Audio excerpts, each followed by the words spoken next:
What's the deal? Welcome to another episode of the Trio Podcast. Your favorite trio in the building. 3 gang. How we throwing it up? How we throwing it up 3? We switched it up this week. What's the deal? We had to switch it up this week. For real. Okay. I'm Chrissy. To this. Y'all should be familiar. Fallon, Mookie. What's up? What's the deal, y'all? Happy Monday. Oh, are we not supposed to say that? Whatever. Happy fucking Monday. Happy Monday. Cheers. Everybody got a little something to drink. Why don't we say what we're drinking? Crib juice. This is crib. So what is it? Is that tequila? It's a daiquiri. It's just a daiquiri. On the Rocks. Holla at the Trio Podcast. We would love for y'all to sponsor us, but I'm drinking On the Rocks cocktails. You can find this at your local liquor store. At your local liquor store. Okay, in a hood near you. In a hood near you. So my favorite flavor usually is like the Mai Tai or the Cosmo. Okay. But they have a new daiquiri flavor and it's hitting. Okay. It's hitting for the summertime. With the ice. Twig with some ice. And it does exactly what it's supposed to do. Okay. All right. So it's serving. It's serving. Well, we drink about wine. No, this is it's like a fresca. So it's like homemade watermelon. It's mint in here, pineapple. Very refreshing. I've pretty much finished it, but something to get your juices flowing. You know what I mean? I have lovely spring water, but I'm gonna find a way to cut this camera and go to the cabinet and just drink from the bottle. But for now, this is spring water. Take it to the head. Take it to the head. Well, cheers, ladies. Yeah, cheers for sure. Cheers. Yeah, happy Monday. Over the weekend, it was hot and overcast. Yeah, it's starting to warm up a little bit. Florida. If you've ever been down south, some of our viewers, I'm assuming, have been to the south. It was humid as fuck. Kind of thick, yeah. Yeah. The weather was different this weekend, so it was giving very much Florida. Yeah. For sure. But today it cooled down. We finally feel like we got that Manhattan Beach, brisk over here on the west side. Exactly. It feels so much better today. But yeah, I was sweating like a fucking dog in the house. We always complain, and it is what it is with this. I'm waiting for some rain. I would love for some rain. I love the rain. So I'm all about the rain. I love the rain. So that's a thing. But what else is up? What's tea? So I want to open up our show, of course. I do have a song I want to highlight, an artist I want to highlight, our weekly music highlight. I want to give a big shout out to another West Coast artist. We've been keeping it West Coast for the past couple of weeks. We're gonna keep it West Coast again on this episode. Okay. I want to shout out Tia P. Tia P dropped a new record called Green Cadillac. And again, this is some super West Coast shit. And it's featuring DJ Battlecat and the Lady of Rage. So it's like the new generation of West Coast featuring our old school generation of West Coast. Yeah. And I'm actually producing her single release party at the Miracle. So it's powered by your girl, wow. Yes. Okay. Yes. So I'm producing their single release party at the Miracle Theater. So I'm very excited to have been brought on board to help curate and produce the entire single release party. And not just that, the record is super fire. So shout out to Tia P, DJ Battlecat, the Lady of Rage, 2 West Coast legends, 2 GOATs. We stand by them. We fuck with them. And then Tia is just a new generation of West Coast. She's just, she's super, she can flow.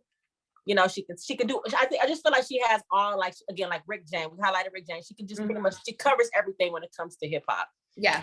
So I definitely want to give a big shout out to Tia P, DJ Battlecat, and the Lady of Rage, and just want to highlight that record. So please check it out. It is also on NinaDuce.com, and you can just Google it. Follow Tia P. She got a lot of good things in the work. She's also, if you this is some hometown shit. So if you listen to the Tammy Mac show, she is Tammy Mac's intro song. So oh wow, okay. And I love Tammy Mac. I love Tammy Mac. Super on KJLA. So again, tap into KJLA. She is Tammy Mac's theme song, and she's just been all over. She's touched a lot of shows, radio promo. I think she's going on tour soon. But again, I just want to shout out my sis Tia P. Much love to you, my good sis. Yes, Tia P. Okay, yes. Trio to Shout you, out to my good sis. And you know what? I don't know what else is tea on the music market. I'm still listening to the same shit I listen to. I keep my pocket is between 90s and like mid 2000s. But I do want to shout out though, and Chris was actually highlighted on this current episode of the VITV Deposit. He killed the fucking Jay-Z A Million freestyle beat. That's one of the most hardest beats to freestyle over. I don't even think I've heard anybody do it yet, matter of fact. Yeah. If you listen to the instrumental, it is a classic hip-hop Jay-Z beat. For sure. Chris killed it. He opened it up so smooth and dope. And Jadon came out with his little shit. So I fuck with the VITV Deposit series. I fuck with what they're doing. And again, I just want to give a shout out to Inglewood Tip. Inglewood Tip. Right, for killing it on his freestyle. Yeah. So y'all should definitely follow Jadon Harris and the VITV Deposit platform because it's bringing back that old school Rap City, the basement. It's giving Rap City. Yes, it's giving Rap City for sure. It's giving Rap City to the fullest with the interview segments and the freestyle. So shout out to VITV. Absolutely. Salute. Yeah. Okay. Well, what's tea, y'all? What else is tea? It's a whole lot going on. It's kind of, you know what, as they say, like Mookie always say, like a slow news week. It's not a whole lot going on, but there is it's more messy than anything. So it's not headliney, but it's messy. So one of the things that I guess looked into or that came out was that, Crystal Smith, which is Neo's wife. Neo just recently did an interview on the Breakfast Club as well, where I believe he divulged, I didn't watch the whole thing, but I believe he divulged a lot of kind of like his personal business as it pertains to his relationship. He talked about, infidelities, and he's talked about, and they've had like a very somewhat tumultuous public relationship, prior to Crystal. He was with his first wife. Is her name Mona? Monet? Monietta. I'm butchering the name. Shout out Monietta, girl. I don't be knowing all the names, but he was with her for a really long time. It's the mother, I think, of his like first two children or something like that. And so they had a really long, healthy relationship. So it seemed, and then that didn't work out. Now she married to a white man child, but Crystal has been in the Housewives. Crystal has made her way into the picture. So anyway, long story short, she goes public and says after 8 years. He has just been a low down, cheating, scandalous, basically saying that he, paid for prostitutes basically having sex with prostitutes unprotected. And throughout the whole 8-year tenure of their relationship, he was not faithful. And, I think, she was basically just saying that she is fed up. She chose to expose it. Neo did respond and was essentially saying like, hey, I'd like to keep my business private. I don't want to, this is not... I don't want to have to divulge anymore. You know what I mean? I respect that you just respect our space and our time at this time and blah, blah, blah, blah, blah. So I guess the question was, it posed the question to me, how do you know when it's time to move on? Because she's basically saying like, hey, I put in my time. You know what I mean? I didn't, because they've also been rumored to have, sexual exploits and things like that with together.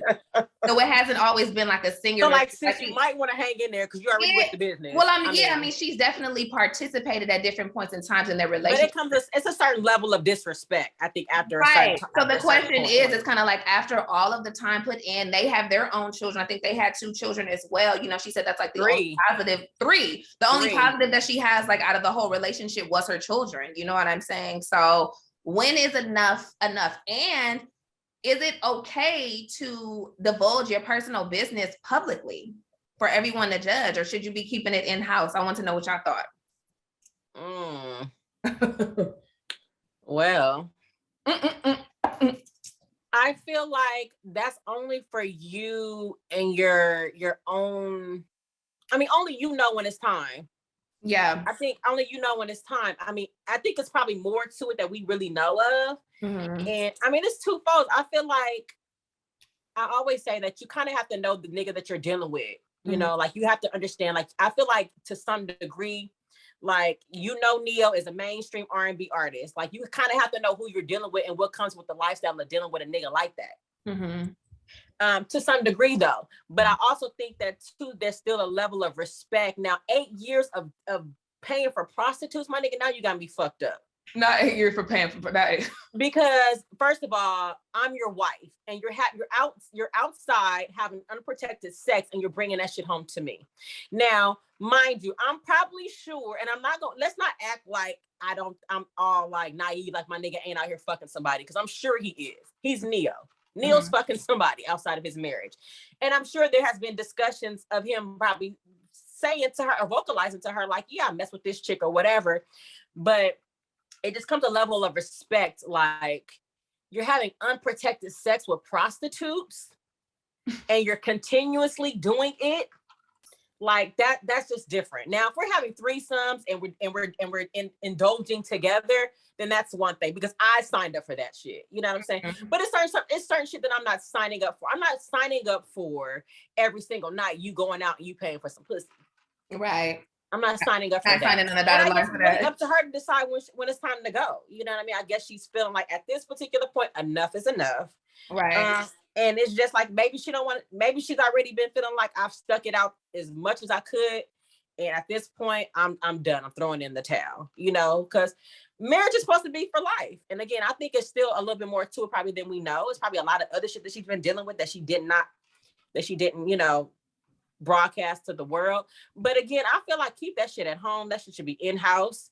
That's personal. But it's all we in this social media phase where everybody feels like they got to tell every single part of their business to the world. I don't know what that's about. But I felt like she should have definitely kept that in-house. That was nobody's business to know that he's been sleeping with prostitutes and paying for them. Like, why would, and that's still, at the end of the day, that's still your husband. So why would you even feel like that's okay to put that out to social media? Yeah. Mookie, what you think? What are your thoughts? The question was, when is the time to leave?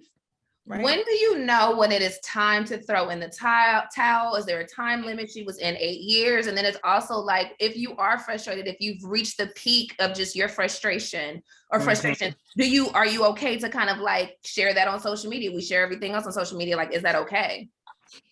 I mean, you leave when you're done. You tell them to leave. Like, once you're done, you are done. And there's nothing that can change that.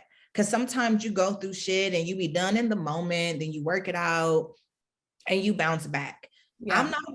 I'm personally just not a big fan of like putting your shit on social media because it's pointless, you know, especially given her situation. Most of the fans aren't that thrilled of her. They are not sympathizing with her because they felt like, well, Neo cheated on Monietta with you, whom they really love. And she and you went on to produce 3 children. Now that has nothing to do with her, but Neo and his character have been in question. Now, when it comes to them, and I don't want to stay on them too long because they're literally is one person over, you know what I mean? So I'll keep it cute.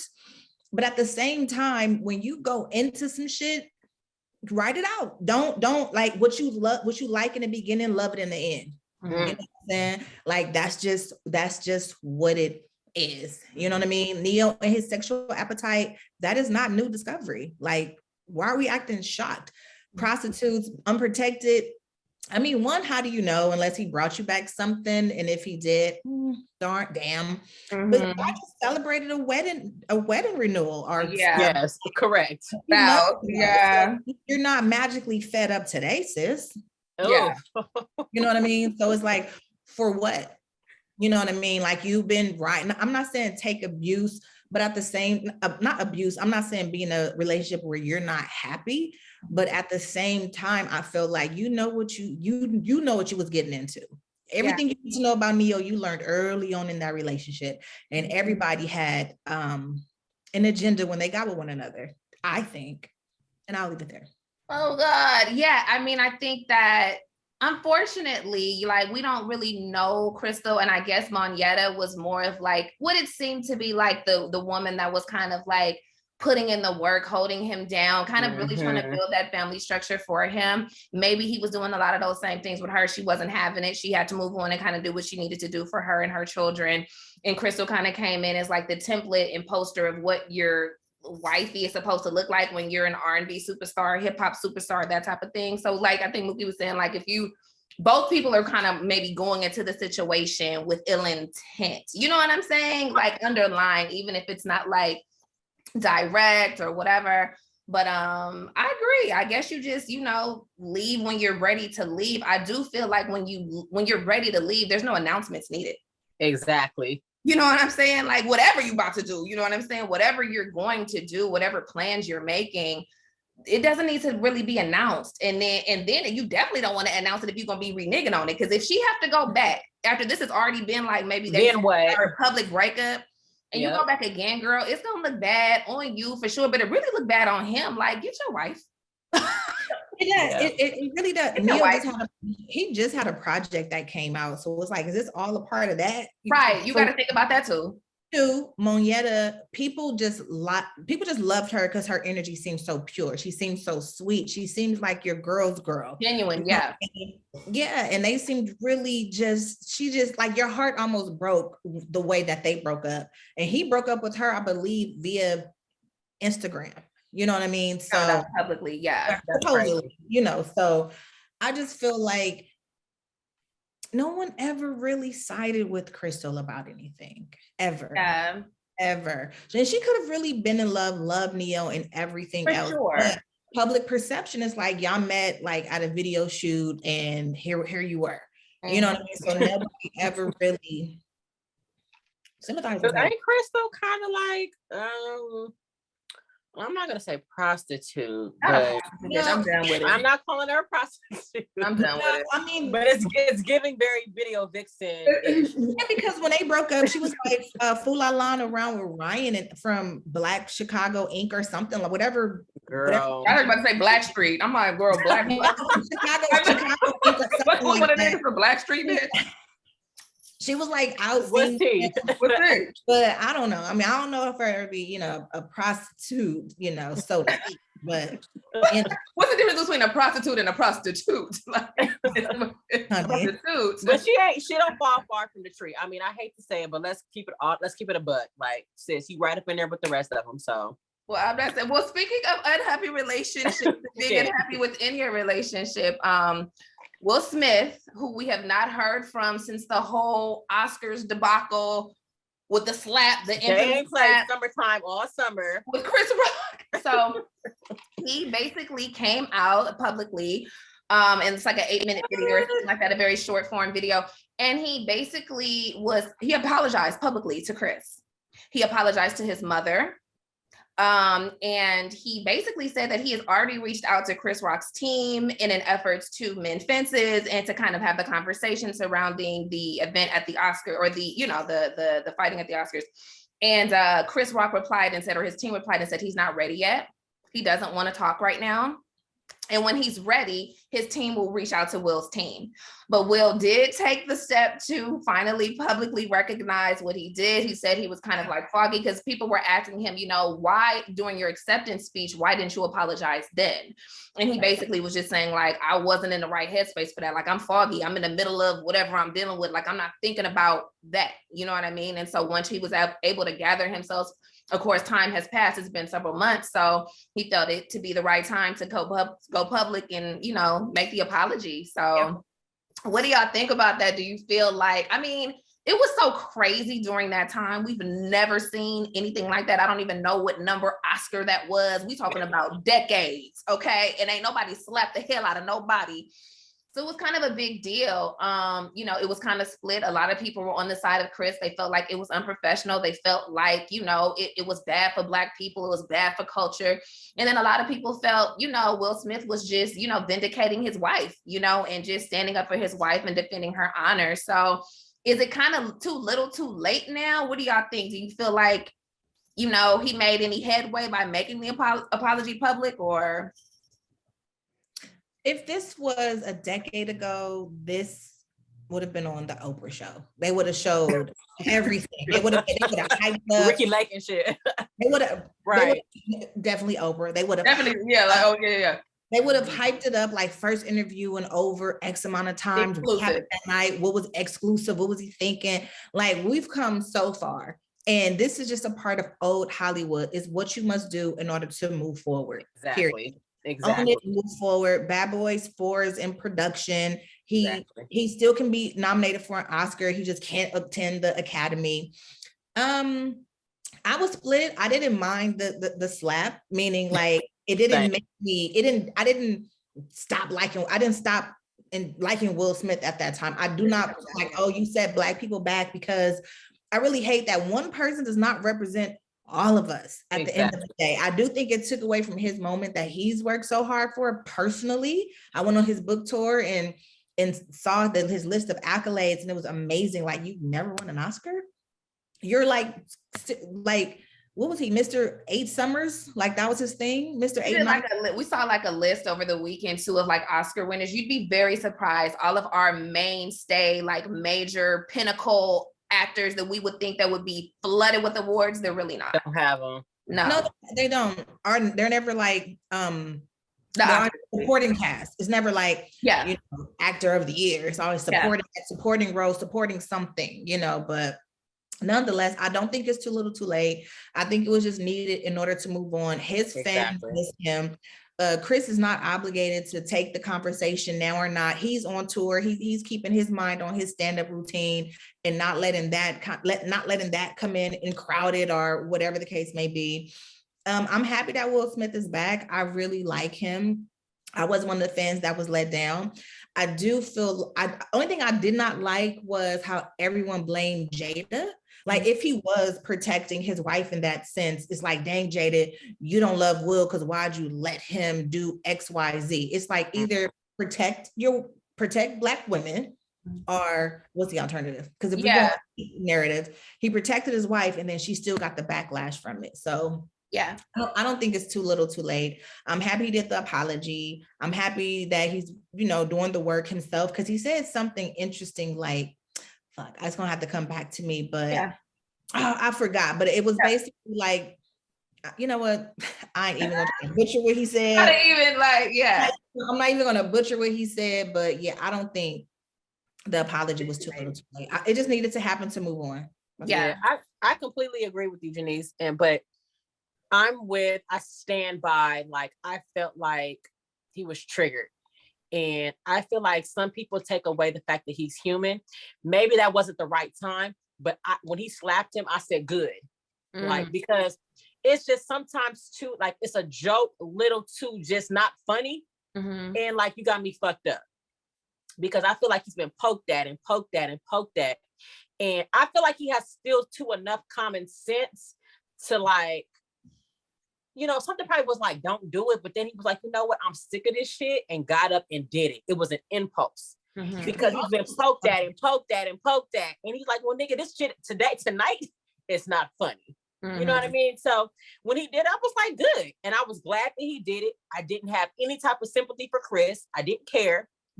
I am a huge Will Smith fan. I stood by the whole shit. And but I feel like too, it's the Hollywood thing to do. I think the publicist got involved now. The management team is like, you know what? You need to write a formal letter or a formal apology. They probably already have so that we can move forward and whatever. I get it. In addition to that, he said it was he and Chris, their history. He was like, we have a little history. And I do think it was just a combination of things between the red table talk. And I felt like, for whatever reason, I just feel like the Smiths were literally under attack. Yeah. That reason, because they would take it and make clickbait. They would clickbait everything. Everything they made clickbait. And it was to the point where it's like, did you guys even hear what she said? Did you guys hear what he said? They took stuff out of his headline, from his tour, and made it some bullshit. Like, he talked about his abusive dad and they made it bullshit. Like, oh, he wanted to, I don't know, something, take his life on his dad, some bullshit. I'm not even gonna try to quote it, but at that time it was like a pile up. Then we had the August Alsina bullshit, and then that just snowballed into his book tour, red table shit. The Oscar, at the Oscar, remember when he was asked like, oh, what'd she say? Entanglements or something like that. Like, Laverne Cox made that comment on the red carpet, which was completely inappropriate, but And then we got to the Oscars, and Chris Rock, that wasn't written. Like, that was just something he freestyled. And it's like, you know, your relationship with him isn't the best. Why do it? Yeah, exactly. And I feel like they're a very eclectic family anyway, from Willow to what's the son's name again? Shady. Yeah, all of them. I just think individually, they're all very eclectic and different. And I feel like there's always been so much like spotlight on the family anyway, from the kids down to Jada to Will. So They definitely write their own rules for their family. 100%. I will say that they write their own rules to their family, to their relationship. Yeah. Because I definitely think that it's open. You know, like he said, we're life partners. He said once he commit, he do not let go. He said there are no deal breakers in this relationship, you know. I feel like with everything that they've given to the world, that just shows you, we were just talking about that last week, as far as just the entitlement that fans and supporters have now to your life. They didn't bled their whole damn relationship on a public, on their platform, on a public platform. So it was still all money in. They made sure to do it where it made sense. But they didn't have to do that. You know what I'm saying? Like when you already at the pinnacle of success, you know what I'm saying? Doing things that people probably will never do in their lifetime, just as far as like the body of work and the things that he's done and she's done, and the, you know, the things they've been able to create. Like, it's just crazy. You would think that, you know, they would have a little bit more respect given, you know what I mean? But again, there's just like a sense of entitlement, I think, that exists. But I didn't really, at the time, I really didn't even get that into it. You know what I'm saying? Like, I don't know who said what, whatever you felt like it was necessary. I did kind of feel like, which some people agree, you know, it was like, okay, you picked the right person though. Because I know that's not the only person over the last 25 to 30, however long y'all been married, that have said something inappropriate about your wife. Maybe that was the tipping point, but at the Oscars, like that was the tipping point on public, you know what I mean? On national television. Out of all the things that you probably have heard, you know what I'm saying? And where people get it twisted too is that Will Smith is not 5'5", 140 pounds. That's a big man. You know what I mean? You're not about to just run up on Will Smith. You're not about to just whoop Will Smith in the street. He work out. He's still in shape. Like, you know what I mean? So sometimes people be having it twisted too. So I don't know. Prayers for the Smith family. I hope they're able to, you know, reconcile their differences with the Rock family. Because girl, Tony Rock was like, yeah, that nigga don't want it with us. And woo, woo, woo. Like he picked the wrong brother. Blah, blah, blah. Like, thank you, Tony. it just went all the way left. So I don't know. In other industry news, child, speaking of like speaking publicly and stuff too. So we talked about Beyonce's album dropping last week, Renaissance. Friday, I believe it dropped. We haven't talked about that. Christian is like, hello. Maybe on a docket, but I definitely took a listen. I'd love to hear your thoughts about the album specifically. But the story surrounding it is R&B superstar and pop superstar Khalees, okay, went public and basically kind of sounded the horn and said that song, because Milkshake, I guess the song Milkshake, one of her most notable records to date, it's either Milkshake or it's another record. I think people are getting the two confused. Okay, so it's not Milkshake. It's Milkshake. No, Which song is it? I don't think it's Milkshake. It's another record. One of her songs. Which one is it? Do we know? I don't. She said I've heard Milkshake, and Mookie saying it could be Milkshake. It could be. I'm saying, which song is it on Beyonce's record that? Do we know? It's Energy. Okay. So y'all go check that out. Listen to that, and y'all see if y'all can find it. But she basically was saying they stole my song and didn't nobody give me the courtesy to come and let me know. I have never seen Khalees more on my timeline than now. She is very, very pissed. She's tired of being silent. She called out the Neptune. She called them to the floor. She called Lil Fat and Amiibo, talking about he don't have a brain and he's spineless. And for real, basically, it's just another industry juggernaut that, you know, is only worried about the bottom line and the money. And she's seen artists get taken advantage of over her, you know, years in the industry over and over again. And they usually do get bullied out of publishing, out of rights to records and, you know, writing credits. And so she was just speaking out, basically saying like, you know, although I know the logistics and the politics of this business, I may not have been able to circumvent Beyonce, who is the biggest, you know, artist in the world, coming in and saying that she wants a record. I may not have been able to circumvent that. However, she was saying artist to artist, if you all female empowerment, these are the words that's coming out of Khalees' mouth. If you I heard empowerment and you big female empowerment, like live What's it. Up, sis? What's up with the clap? She was like, and she was like, you know, people are calling it a collaboration. That's how she ended up finding out about the song. And she was like, no, a collaboration or when two people team up and collaborate. She was like, wasn't no collaboration. She was like, my song. I'm sure she would have loved to have done it or been a part of the project if she was reached out to. Well, she B was saying that nobody gave her the common courtesy. She would never do that. If it was her, she would have reached out to the artist. She said, you know, this industry is very small. She definitely could have gotten in contact with me, somebody from her team, just to give me the heads up and let me know, hey, we're going to be using your record for this song, ... So what do y'all think about that? I mean, I know we got the super. Oh, you go first. I was gonna say, I want to put the ball in your court You because go first. I want you to basically put yourself in Khalees's shoes, and I want you to explain to us as an artist, how would you feel? You know what? Well, yeah. Okay. Well, the thing about it is, I did admire, and I do admire her courage to speak out. Art, when you're low man on the totem pole, and I'm just saying, like, in comparison to Beyonce, and that's no disrespect to Khalees and her body of work, but there's going to be a lot of artists that supersede her that are probably ranked above her in level of importance or influence of culture, music, whatever. So the lower that you are on the totem pole and the further away you are from like that Mount Rushmore of artistry, you become very, very small in the grand scheme of what you're able to control, right?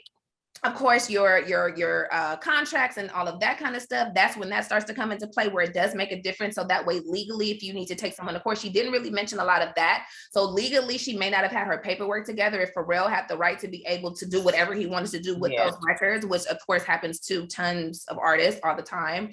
But I mean, I admired the fact that she spoke out, because if you're speaking out against, first of all, you not only know that her team could potentially come in, you know, to shut it down, but the Beehive is coming for you. You know what I'm saying? Like, whatever you say, good, bad, or ugly, it's kind of like, you know, like Solange. It's like she got like millions of Solanges, where it's like, bitch, we'll beat your ass for Beyonce. Yeah. You know what I'm saying? So that can be very intimidating, even if it's not directly her responsible for making these decisions. But I mean, just the big powers that be, you feel powerless, you know? So to speak out and to have a voice in the midst of all of that, I admire. And if I felt like I needed to, you know, vindicate myself in that way at some point in time, especially if it had to do with like my money, or, you know, you affecting the livelihood of my children because that's money out their mouth or whatever, then yeah, it's a problem. And I probably would speak out on it, even against the Beyonce. Or maybe instead of speaking publicly, I probably would just go the legal route. I probably wouldn't say nothing. And then you would probably just hear about, oh, okay, we had to settle out in court and, you know, blah, blah, blah. And now I'm up.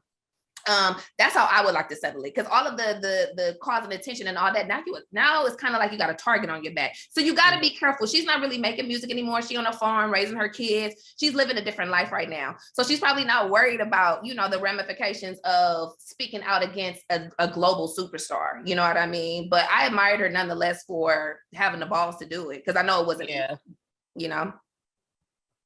What you think, Mookie? Go ahead. Let's hear it. I was waiting. I'll go last with this one, please. Okay. Have the floor. What you think, Chris?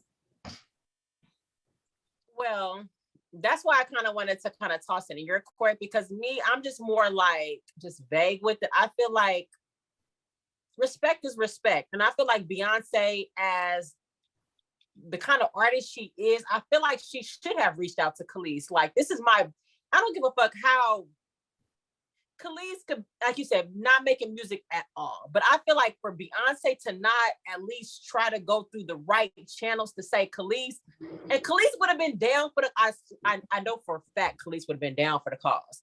Yeah. Like, I don't think so. Go ahead.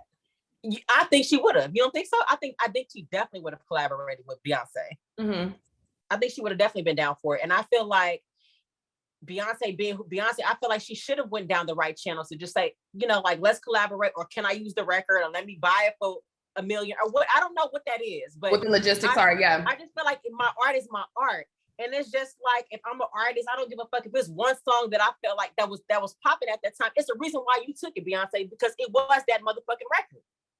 But one thing I will interject really quickly before Mookie responds to, like, I do feel like it's easy to say, like, oh, it's Beyonce. Beyonce is at the tip of a whole pyramid of you know what I'm saying? So she might not even have known, you know what I'm saying, that this is her record. Maybe not, just playing devil's advocate. She might not be. I know Beyonce is very anal. You're saying Beyonce, so if it's Milkshake, you saying Beyonce didn't know about the record Milkshake? I'm saying that I know that she's very anal about every single detail of her everything, include just absolutely everything. So I know that she probably previewed the records like, I like this, I don't like this, I don't. She's not dealing with no paperwork and I'm not calling nobody on the phone to talk about nothing. You know what I'm saying? Now, Is it a misstep on her team? You know, maybe as far as that's concerned, it's possible. You know what I'm saying? Maybe you definitely does have the to power get the clearance. It's her team, because I feel like if it was her, then it would be a problem. If it was Beyonce, somebody stealing her shit, it would be a problem. That's true too. It will be a fucking problem. So I think that it should still be a protocol to the shit. Like the team or the managers or whoever is in place needs to get clearance for the record, period. No matter how big or small the artist is, it's just a matter of getting the shit cleared. What do you gotta say? Mookie, do it. That's enough. Classic. Not. Speak your piece, my good sister. Language is important here, such as words like stealing, collaborating. I'll be back. No, because I did. I'm coming. Go ahead. Go. I'm saying like language is important when we use words like collaborating, stealing. She didn't do either. Beyonce was not looking for a collaboration from Khalees. She never said, let's collab and do a song together. This album has 0 features, right? Mm-hmm. She also didn't owe Khalees a courtesy call. Courtesy is just that. Give me a phone call to say what? I'm using this song. And why not? Because she doesn't own. And if she said, okay, if Beyonce called her and Khalees said no, what should Beyonce do? Not use the beat? Because absolutely. She was saying no. Let me finish. Okay. Yes, don't use my shit. It's me. It's mine. It's mine. No, it's not. She does not own the record. It's my song. She does not own the record. She doesn't have a writing. She doesn't have a credit. She doesn't have a writing credit. She doesn't own the album. She doesn't own the record, and she's not credited on that work. Neptune. Well, if that's the case, then that's different. But if it's my shit, then yes, you have to hear it through me. Right. But that's the thing. It's not hers. Neptune's own that. Beyonce did not use a vocal. She used Pharrell's drum pattern from the song. And you would have to really listen to know that came from Milkshake. You didn't listen and say, oh, she sampled Milkshake. She literally sampled, because that is the record. I looked it up. It was Milkshake. I have to hear it though. I haven't really, I don't think she sampled a drum pattern that comes up like towards the end of the middle of the song, somewhere in the transition. So when that beat came to her, I'm certain she wasn't like, oh, I can hear the Milkshake in that. Right? I can hear the Milkshake. That's not what it was. I don't think she owed her a courtesy call, because it's just that, a courtesy call. Like she gave Khalees credit on a records that she didn't get credit on. Like, so Khalees still got credit on that record? So let me be clear. Let me tell you, it is how it happened. Beyonce released her track list of everybody she sampled. She credited every sample that she fucking used, right? Khalees found out about the record because her fans was like, wow, Khalees is credited on the track. It must be a collaboration, but it wasn't. Beyonce gave her the credit because she used a drum pattern from Milkshake. Khalees is not even credited on Milkshake as shit. A writer, arrangement, composer, she's not credited at all. Paperwork wasn't right. Then that's different. That's different. Correct. Mm-hmm. Beyonce would not use that and face getting sued later. Every sample, she used Project Pat. Is that the same Project Pat? On one of them, she got a credit. Broke niggas to the left, rich niggas. That whole thing. She gave him his credit. Like no matter what, she's going to give credit on everything. So when you look at even vocals, if she uses, she credits that. So if you ever look at composers on some of these songs, it's like 70 writers. She credits everybody for everything. So no, she did not owe Khalees a phone call, because that would have just been a courtesy on some, hey, you hate his guts, but I'm gonna use this drum pattern. Let's not throw women empowerment in there, because that has nothing to do with nothing. It doesn't. I think she's very raw with the emotion. You know, the industry will definitely make you jaded. You don't like Pharrell and the Neptune. And I think it was more of a Neptune thing, because when she spoke about Pharrell, she was speaking. Pharrell was like, she was speaking about him like, you know what I'm saying? Like he had done that before in the past. He's very petty. They definitely have had business dealings that went bad in the past. So it really, it sounded more like I heard that her husband transitioned recently. I don't know how recent, but it could have been 5 years ago. That's still recent in Love Lost. Khalees' husband transitioned? That's what I heard. Oh, wow. But at the same time, she does have a right to voice her feelings or her being annoyed, but it's misdirected. Beyonce don't owe you a fucking phone call. we ain't that cool. Everybody's a call over if you fucking Beyonce. Everybody. Yeah, y'all know some people, and she went through the proper channels to get the shit credited. Don't blow the female. I'm gonna have to listen to the record because I need to see call you and say, I need to call you and say, do you mind if I use this record? And well, what like, do you look like? You stressed about the drum pattern, what do Beyonce look like? So Khalees, I was just like, I gotta check in with Khalees, not Patti LaBelle, not Gladys. Go ahead, Fallon. Khalees, I was just wondering if, you might be available to clear that milkshake record. I love it. I just wanted to make sure you were okay with it. This Beyonce. I just want to make sure that you were okay with it before I use it. Is it good? Like, I do not like him. He fucked me out of my paperwork in publishing. I don't support anything that he does. So do not use the record. Beyonce, does the record like this where? What? It's where. And again, I respect her position, artist to artist. Like, I definitely know this industry is definitely dog eat dog. We can't place the blame on Beyonce. She has a whole army and team that is supporting her career and making sure that everything checks out. It's just really, really important. We'll transition into the next story because it's definitely relative, but it is super important for artists to make sure that your paperwork is on point. We are so excited as artists to just have an opportunity to just be doing what we love to do. You in the studio with people that you never thought you would be in the studio with. You showing up at concerts and stuff like that with people that you grew up idolizing, and you're able to write for these people now and do all of it's kind of like a blur when you're in the midst of it and you're living it, but your paperwork is not right. And another artist whose paperwork was not right was Fivio Foreign, who came out on the $1 Million. Did y'all watch that podcast? And so he basically said, long story short, child, that he signed to Mason Betha, Mace from Puff Daddy, you know what I mean, bad boy. Mace had the receipts though. Signed to Mace with an advance of only $5,000. So the advance money was only $5,000. Okay. He said that he didn't think about it when he signed it. They presented him the papers. He just went ahead and signed on the dotted line, like Kay is saying. No, Mace did retort on the same podcast. And he basically said it actually was a deal for about $750,000. $750, yep. $750. So it wasn't a $5,000 advance, or maybe it was, but the long term over time was maybe $750,000. Irregardless of all of that, like the fact that he even like revealed that to me speaks volumes to where we are even in 2022. With making sure our paperwork is correct. You know what I'm saying? In any industry. I don't care if you are a PR person. I don't care if you were, you know what I'm saying? If you industry and you in entertainment, make sure your paperwork is correct. Like, we can't use the same excuses that our forefathers did. I think it's more of the excitement of just feeling like, okay, I'm taking the level up. I'm taking the step up. So let me just get this shit bubbling, because everybody's so hungry to get to the next level. Right. And they not crossing crossing your I's, dotting your T's.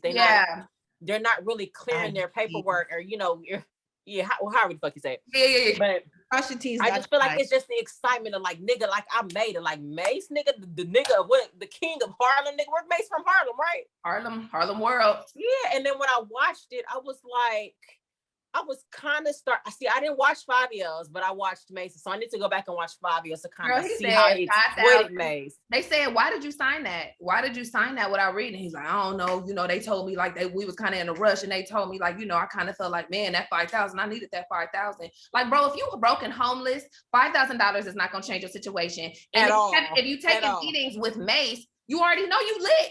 So you know what your value is at that point. If you even taking a meeting with me, you already know that I'm popping. Like, I'm not going, I'm gonna hold out at least for $100K. You know what I'm saying? Let me give me a little spot somewhere for a couple of months and pay that up. But it's not like that's never happened to any kind of artist before, but it's just important that, artists really start taking that into account. You can't be too excited. I've definitely gotten that game from OGs in the industry and different people in different positions in the industry that always say, make sure, especially for writers too, songwriters, anybody that's songwriting out there, any of the, listeners that are songwriters, make sure that you are copywriting the music, make sure you have your, placements. And these are the things that are going to pay your bills when you may not be getting the same amount of opportunities or whatever. A Carrie Hilson, different people that have been like songwriters for many, they're good.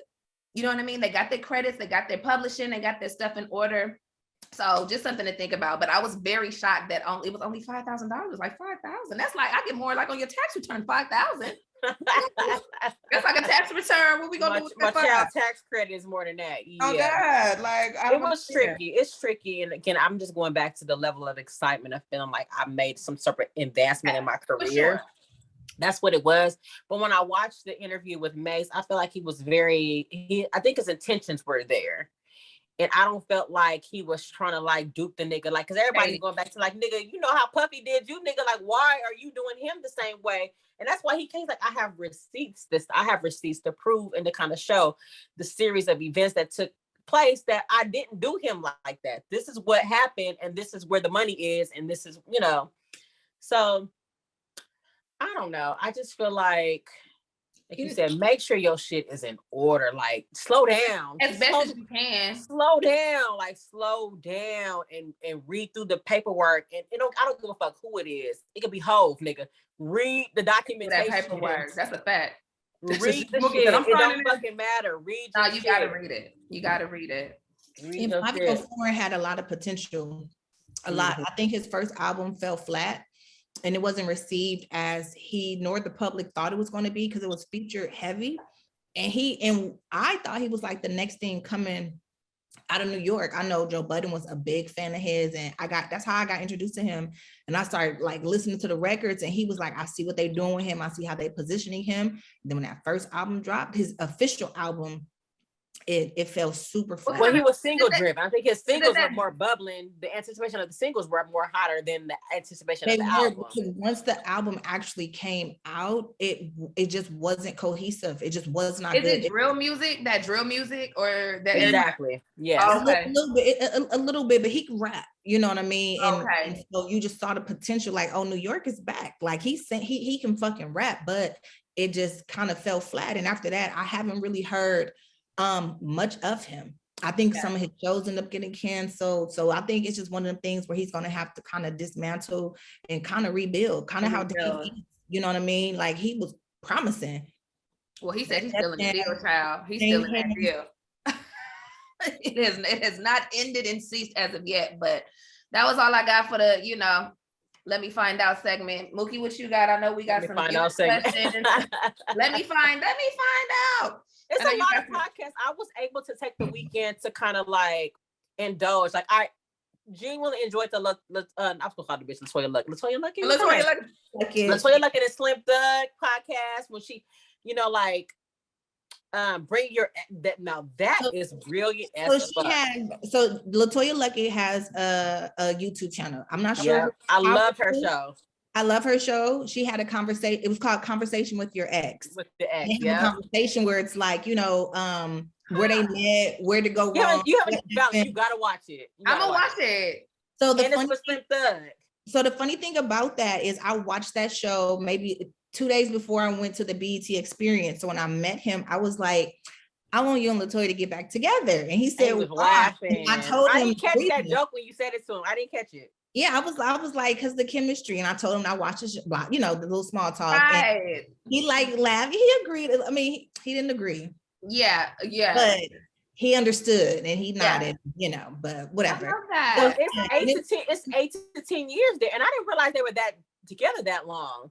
Both and you can tell, like it's literally like it's like a fine line. Like we could get back together. Like we could low key make this shit. It's a fine line. Oh, they're friends now. They're like this. They're like this. And he's still best friends with her brother. Like it's just crazy how they are. But before since we're still on Latoya Luckett, I will say that I want a DC4 reunion.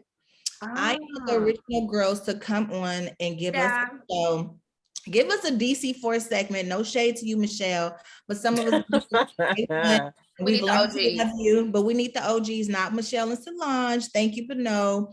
I mean, I just a segment. Just give me a couple, say my name with the original 4, and I'll be happy. Yeah. As far as Beyonce's album, I didn't think I was going to like it because I knew the direction she was going, but honestly, lyrically, you get me. It don't take much. And I like when she talks shit. I like when she reminds you, like, I'm not bitch. And her Virgo energy just all over it. And it's fun, it's light. It's not heavy at all. She has a song, America Has a Problem, and everyone thought it was going to be political based, but she's just saying, I'm that bitch, and that's the problem. That's literally what that record is talking about. Okay. If you're into like house fun, just party, feel good, just cocktail, just not it's not it's not that music, that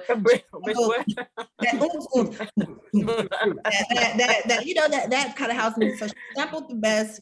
The production is good, and it's just dance. It's gonna make you dance and cute captions for IG and some shit to just make you get in your like, nigga, fuck that. I am that, And I enjoy any music that just makes you feel good. Yeah. So it's just a fun record. It's nothing heavy. It's nothing relationship based. It's nothing.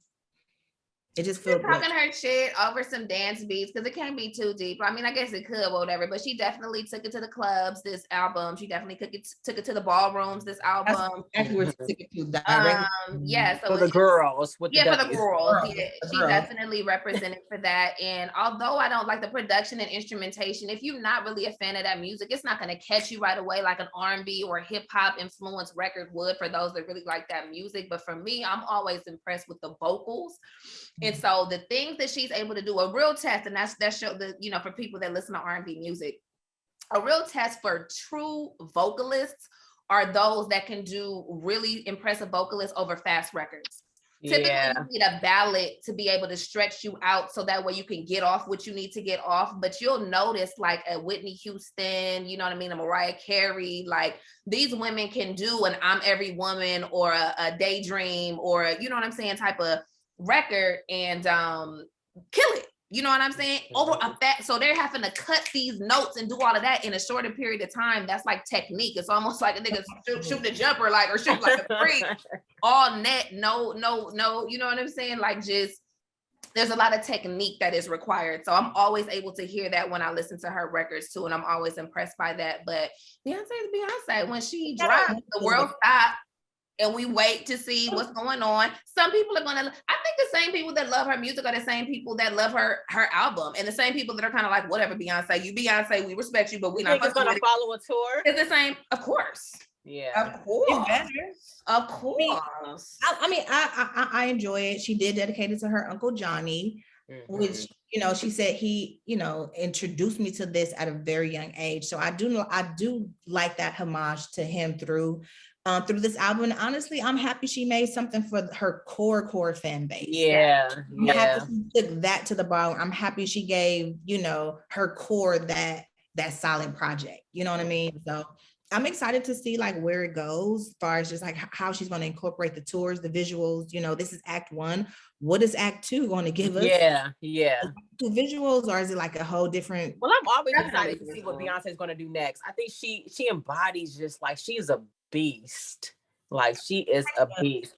She's and once the touring hits, that showmanship, the stage, the dancers, the costumes, like she is going to bring it 1,000%. Ain't nobody touching it. Ain't nobody fucking with it. Period. Niggas is paying $300 to $500 for nosebleeds. So I'm gonna need her to let little Chloe open for her like she used to do. But I think she may close it out. I think this is gonna, end her whole little. She might be done. She might bow out gracefully. I was thinking about that too. Like, damn, is it gonna be the last Beyonce tour? She might give us that DC4 album that we looking, not album, but performance that we're looking for, just to kind of like, because Mama is a mama of 3. Okay. Yeah. And she's a woman of a particular age at this point, got a whole husband and family. And, although she loves the things, she may choose to kind of just bow out gracefully at her peak. We don't know. So and she'll tap in when she feel like tapping in. And tapping, like Jay-Z said, I'm not creating music as we speak, but don't think I can't tap in when I don't want to tap in or do a feature but I'm not actively making music. Well, nigga, I can step out when I need to step out. Yeah, he said this is God's gift. Who am I to shut it off? Who am I to shut it off? And that's correct. Let's keep it up. I'm done. Like when it's there, you're a vessel. He didn't take a vacation. It took 20 years into his career. Crazy. So, and that was another good interview, the Heart to Heart with Jay-Z. That was a good one. Yeah. And Kevin Hart on the Pivot was really good. I like when Kevin Hart can just like talk. I haven't finished it, but I want to. Yeah. Kevin, when he's drinking, Kevin was just rambling, honey. He was. I'm here for it. I want the game. I loved it though. It was so good. I want the game. So good. It was really good on the so good. And when Jay-Z does not step out. So when Jay-Z's on anything, like it's like the fact that Kevin Hart was able to get Jay-Z to come out and do an interview, it speaks volume. So I thought that was dope. Their relationship in particular, because you kind of you forget like who's like close in Hollywood, who's actually like friends, you know, because they're not really out much. You don't see them together. Like I'm always interested, like, babe, who is your friends? Like, yeah, you said that. Yeah, like who's Beyonce's core friend? We don't see anything. Like Beyonce could be in the background of so many pictures, but she knew if she got in it, it'll take over their moment.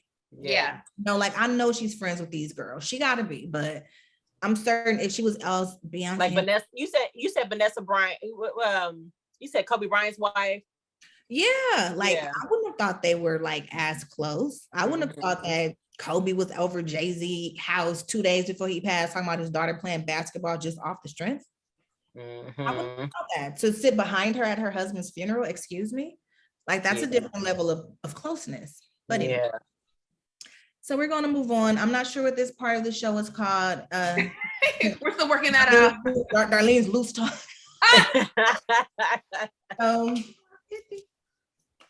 Yeah, I love stuff like that. I love that. Hard questions. Only our YouTube viewers get to see it. That, you know, it's coming from somewhere. So if you want to be a part. Are we going to go see Mary though? Can we just talk about that real quick? Mary is in concert? What? The Hello Gorgeous tour, honey. We're going to see Mary. Oh, well, that would be my first of all. You guys know that her and I think Lucky Day wrote that record. Hello Gorgeous. Gorgeous. It's cute. I didn't really that shows you like everything that Mary dropped. I'm not just like, but she don't care. She was on Angie Martinez. Speaking of all these dope ass interviews, Angie Martinez, you know, got the dope podcast. She interviewed Lauren already. Mary, I think, is her second. I didn't know Mary and Angie were best friends. But two Capricorns, like they like the best of friends. And that goes into we never know who's connected to who. I never knew. Like, and they showed pictures from them when they was like real young and like they 20s or something like that. So they've been down many years and have seen many things. But yeah, anyway, go ahead. Sorry. But I felt the same way with her and Lauren. When I watched the interview, I was like, Lauren is giving you my girl. Like it looked like they had a relationship already. Yeah. It didn't feel so much interviewee because Angie Martinez is just good at what she do. No, it's that too. Because she's the coldest. Like it's that too. Like she's you know what I mean, dope at what she do. Yeah. Because some of it, I'm like, girl, why you laughing? But it's like you like and keep it light, like a child here, there, and she's like, it's nip everywhere. Do you ever want to move? Like, because that's what I always think, you know. And she's just good. And I was happy to see Lauren kind of just a little lighter. A little lighter. She's been so heavy for so long. A little lighter. With those people, she looks always sad. Is her smiling. So just to not see her smile for so long, for obvious reasons. I mean, it just that was tough to watch, and I think that interview gave us a little bit of like okay, exactly, yeah.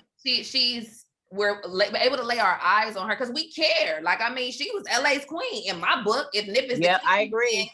She would be the queen, you know what I mean? So it's like we wanted to make sure that she was good, you know what I mean? But I was happy to see her smiling at least, and you know, not wearing black, just and able to discuss, you know what I mean? Yeah, able to just discuss, like I would lay with my ego, I woo, like, you know, just being honest of where she was in her relationship. And I just felt like when the time comes for her to move on, I think that person will get like another, like a even doper version of herself. Of her, so aware of, you know, just how to love in real time. Yeah.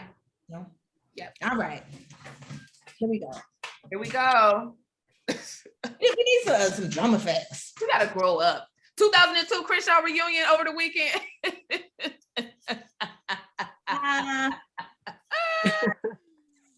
See how nigga. Okay, class of 02. Was it giving? Giving what? I don't know. Anyway. Anything. I was happy to see everybody. They looked good. I was happy just to see them because I mean, obviously Marcos was class of 2002. he was unable to be there. I know he would have been there, out dressing everybody and things like that. You know what I mean? But he wasn't. So just to see everybody living and breathing and healthy, you know what I'm saying? Yes, Like, I thought that was really good to see. And hell, it's been like 20 years since, you know what I mean? And I think that's something to celebrate just for everybody, regardless of, you know, what industry they're in, what they're doing, what they got going on. The fact that everybody, again, is living, breathing, healthy, and able to kind of celebrate that together. I thought it was dope. You know what I mean? I agree. That's why ours have to be nice. With social media, it's taken away like those reunions, because that'll be the only time you come together. Yeah. You know, so now you need an incentive to come out. So I hope that ours is, you know, it has to be nice to give people a reason to want to. I want to attend. Absolutely. To want to show up. Don't mess it up. You down there, you. She was like, "Ooh." Bitch, first of all, y'all know I do this. Nigga, if I do some shit, you gonna do it right. I'm gonna do it right. Thank God. We need all hands on deck. Hello. I'll just be in the background somewhere. I will be in full support. Okay. Right, moral support and shit. That's it. All right, Bookie, what you got for us? Absolutely. We have a question. Okay. Now, this question is rather interesting to me.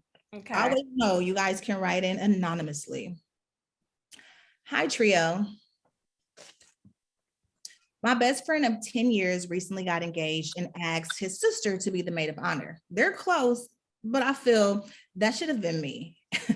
I don't want to be the person to ruin the day or question her choice, but I want to bring it up. I don't know how. Okay, one more time. So for the slow people. Yeah. What now? Who get married?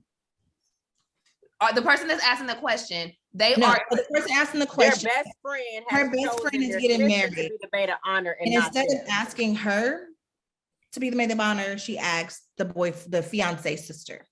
Oh no, hell no! Like that should have been me. Like y'all, and she says like y'all close, but not that close. No. How do you bring it up?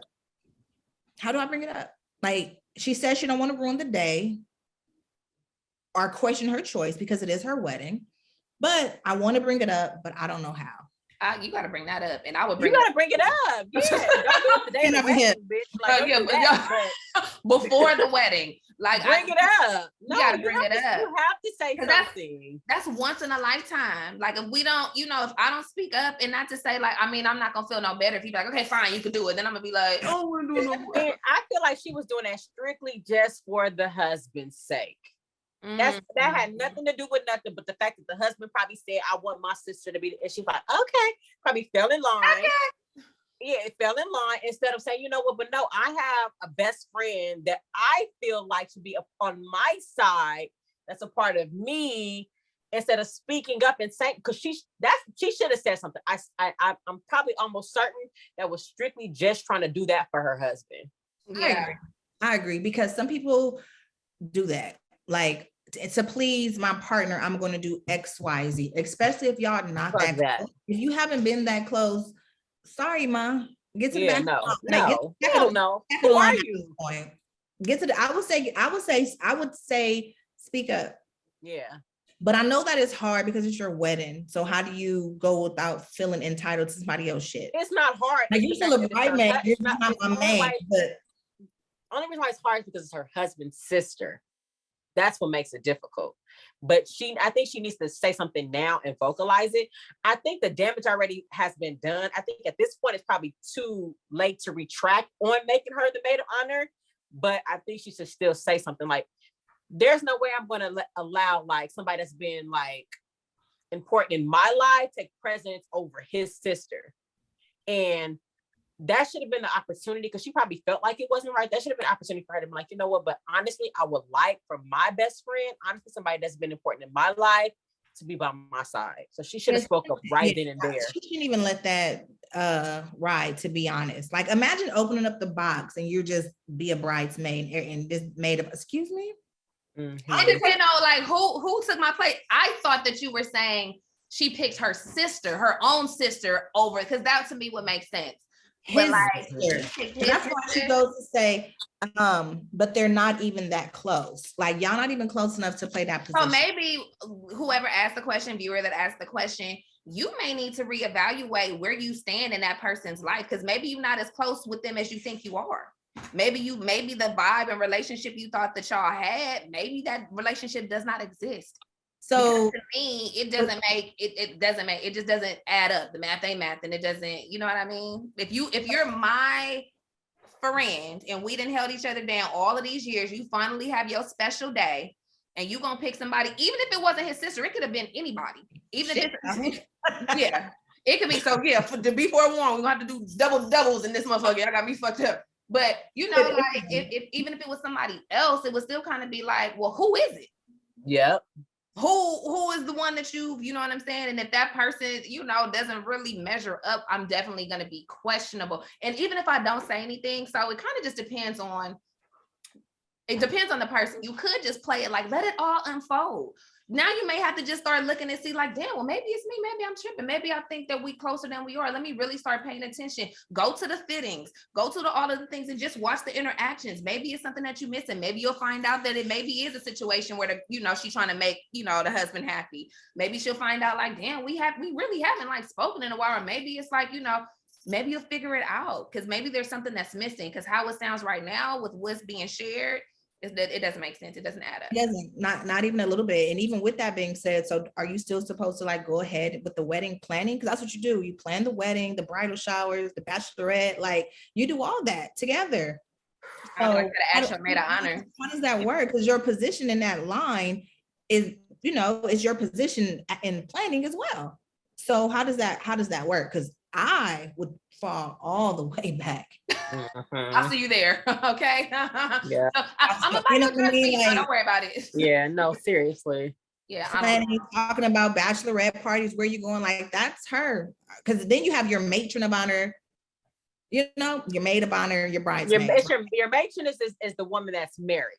Correct. So your matron and then your maid. Oh, okay. Okay. Matron of honor is if you have a married friend, and then your maid of honor is the one that's single. Look at all these traditions. We need to break it down. Why is your matron of honor married? Matron of honor is ridiculous. First of all, so like she's one. What does that mean? I want two maid of honors. What if she ain't even happily married? Like, what if she ain't happy? That bitch about to file for divorce tomorrow. I don't want her blessing my marriage. Right. I don't want her stepping forward with that energy. Yeah. Like, hating on the low and shit. It ain't gonna last. Did you documents? It ain't gonna last. It's hilarious, first of all. Right. Okay, well, I'm sorry, friend. I hope it works out for you, viewer, whoever you are. Y'all make sure to still write in, but damn. Yeah. Write in, let us know. We hope we answered the question and not made more. Made you feel bad. Well, we gotta keep it a bug. Shit. Yeah. Sorry, guys. Sorry for your friend. Christian, you gonna wrap it up? Oh, I didn't know. Okay, well, I'm keeping it all in. I'm not cutting nothing out. Keep reaching out, follow, subscribe. We love y'all. We fuck with y'all. Thank you for tapping in every single week. This is the Trio Pod. We are on Instagram as the Trio Pod _ Chrissy, Fallon, Mookie, Scorpio, Gemini, Capricorn. Okay. And we fuck with y'all. Thank you again for tapping into another episode of the Trio Podcast. And we are out until next week. Peace.